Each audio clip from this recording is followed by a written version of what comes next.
TDP మూడో జాబితా release అయింది.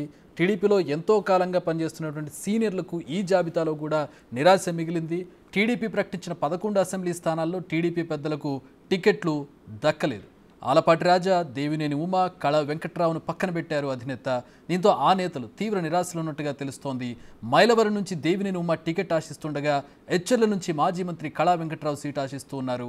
మరోవైపు సీనియర్ నేత ఆలపాటి రాజా పెనమలూరు, గుంటూరు 2, పెదకూరుపాడు నుంచి టికెట్ ఎక్స్పెక్ట్ చేశారు. అయితే ఆయనకు అధిష్టానం మొండి చేయి చూపించింది.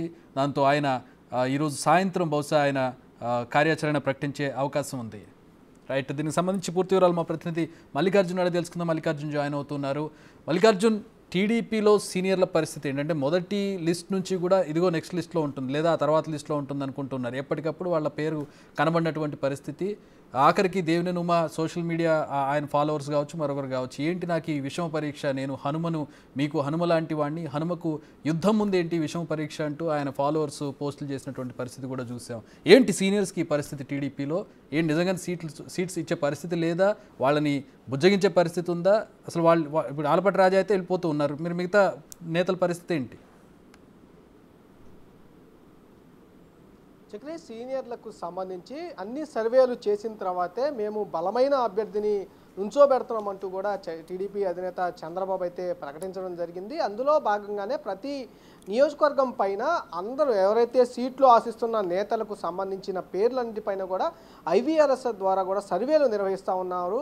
ఎవరికైతే ఐవీఆర్ఎస్ సర్వేల ద్వారాలో పాజిటివ్ రెస్పాన్స్ వస్తుందో, ఎక్కువ శాతం ఓట్ షేరింగ్ లాంటివి వస్తూ ఉన్నాయో వాటిని బేస్ చేసుకొని అభ్యర్థులను కూడా సెలెక్ట్ చేస్తున్న పరిస్థితి కూడా కనిపిస్తూ ఉంది. మనం సీనియర్ల విషయానికి వస్తే కనుక వీళ్ళు ముగ్గురు కూడా మాజీ మంత్రులు. ఇటు ఆలపాటి రాజా కానీ, దేవినేని ఉమా కానీ, అలాగే కళా వెంకట్రావు కానీ ముగ్గురు కూడా సీనియర్ నేతలతో పాటు మాజీ మంత్రులుగా కూడా పనిచేసిన నేతలు. అంతేకాకుండా టీడీపీ ఇంకో వర్షన్ కూడా చెప్తా ఉంది, యువతకు కూడా ఎక్కువ శాతం మేము సీట్లు కేటాయిస్తున్నాం అనే విషయాన్ని కూడా ప్రధానంగా టీడీపీ చెప్తోంది. ఒక విషయం ఏదైతే సర్వేలు బేస్ చేసుకొని టికెట్లు కన్ఫర్మ్ చేస్తూనే మరో పక్క యువత కూడా ప్రోత్సహించే విధంగా మేము శ్రీకారం చుడుతున్నామని టీడీపీ అధినేత చంద్రబాబు ప్రకటిస్తూ ఉన్నారు. ఈ రెండింటిని బేస్ చేసుకొని టికెట్లు ప్రకటన అయితే ఉంటుందని కూడా చెప్పుకోవచ్చు. మైలవరంలో యువత ఎవరున్నారు? జాబితాలో కూడా మనం చూసుకుంటే మైలవరంలో యువత ఎవరున్నారు? వసంత కాదు, అక్కడ దేవినేని కాదు, ఎవరు యూత్ ఎవరు లేరుగా అక్కడ.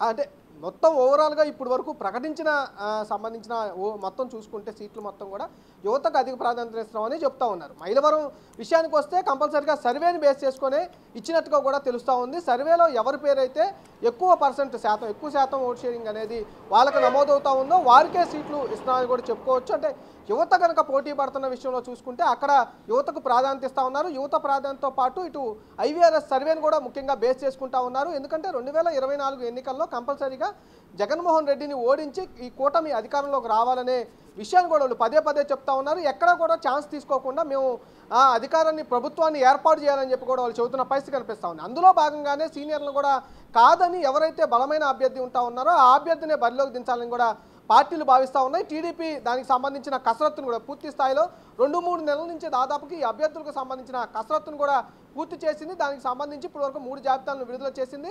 దేవినేని ఉమాక్స్ విషయానికి వస్తే కూడా అక్కడికి ఇప్పటికే పెనమలూరుకు సంబంధించిన ఆ నియోజకవర్గంలో కూడా దేవినేని పేరుతో కూడా ఐవీఆర్ఎస్ సర్వే నిర్వహించారు. అక్కడన్నా ఆయన పేరు మీద సర్వే అనుకూలంగా ఉంటుందా లేదా అనేది సర్వే నిర్వహించడం జరిగింది. ఆయనతో పాటు మరో 4-5 నేతలపైన కూడా వాళ్ళు సర్వే నిర్వహించడం జరిగింది. అక్కడ బోడే ప్రసాద్కు అధిక శాతం ఓట్ షేరింగ్ రావడంతో కూడా అతనికి సీటు ఖరారు చేయడం జరిగింది. ముందుగా సంబంధించి బోడే ప్రసాద్కు కూడా మొదట్లో కాదని కూడా చెప్పడం జరిగింది. తర్వాత రెండోసారి సర్వే నిర్వహించిన తర్వాత కొంత పాజిటివ్ రెస్పాన్స్ రావడంతోనే బోడే ప్రసాద్కు ఈసారి టికెట్ అయితే కన్ఫర్మ్ అయినట్టు కూడా చెప్పుకోవచ్చు. ఇట్లా వసంత కృష్ణ ప్రసాద్ విషయానికి వస్తే ఇక్కడ బొమ్మసాని సుబ్బారావు అలాగే దేవినేని ఉమాతో పాటు వసంత కృష్ణ ప్రసాద్ ముగ్గురు పైన కూడా సర్వే నిర్వహించడం జరిగింది. ఈ సర్వేలో వసంత కృష్ణ ప్రసాద్కు సంబంధించి ఓట్ షేరింగ్ అనేది ఎక్కువగా వచ్చినట్టు కూడా ఇటు టీడీపీ అధిష్టానం భావించింది. దాంట్లోనే వసంత కృష్ణ ప్రసాద్కి అక్కడ టికెట్ ఖరారు చేసింది. అంతేకాకుండా ఇప్పుడు హెచ్ఆర్లకు వచ్చేవరకే సంబంధించి అది హెచ్ఆర్లు అయితే ఇప్పటి వరకు ప్రకటించిన పరిస్థితి కూడా ఉంది. అది బీజేపీ కోటాలోకి వెళ్ళే అవకాశం ఎక్కువగా కనిపిస్తూ ఉంది.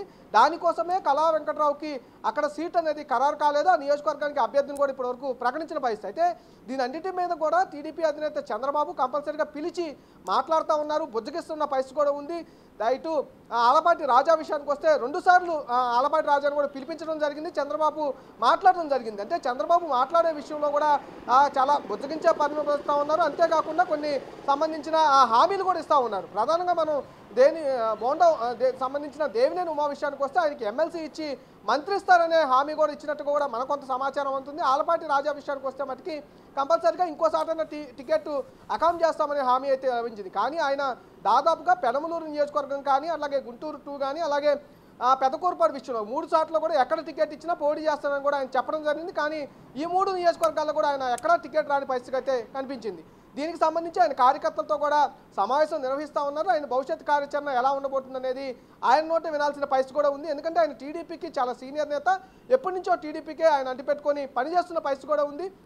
టీడీపీ పార్టీని వీడే పరిస్థితి అయితే ఉండకపోవచ్చు, కానీ సహకరిస్తారా లేదా, అక్కడున్న తెనాలికి నియోజకవర్గానికి సంబంధించి జనసేన తరపు నుంచి నాదెండ్ల మనోహర్ పోటీ చేస్తూ ఉన్నారు. ఆయనకి సహకరిస్తారా లేదనే విషయం అయితే తెలియాల్సి ఉంది. ఈరోజు సాయంత్రానికి ఆయన ప్రకటించే అవకాశం కూడా కనిపిస్తూ ఉంది. దేవినేని ఉమా కూడా ఈరోజు సాయంత్రం 6 గంటలకి ఆయన ఒక కార్యకర్తలకు సంబంధించిన సమావేశం కూడా నిర్వహించుకోబోతున్నారని కూడా మనకున్న సమాచారం ప్రకారం తెలుస్తూ ఉంది. ఆయన అక్కడ ఆ కార్యకర్తలు కూడా ఆయన ఏదైతే విషయాలు ప్రకటించే అవకాశం కనిపిస్తూ ఉంది. ఇప్పటికే దేవినేని ఉమా చంద్రబాబుతో కూడా భేటీ అవడం జరిగింది. చంద్రబాబు కుటుంబ సభ్యుల్లో నేను కూడా ఒకరినంటూ కూడా ఆయన ప్రకటించడం జరిగింది.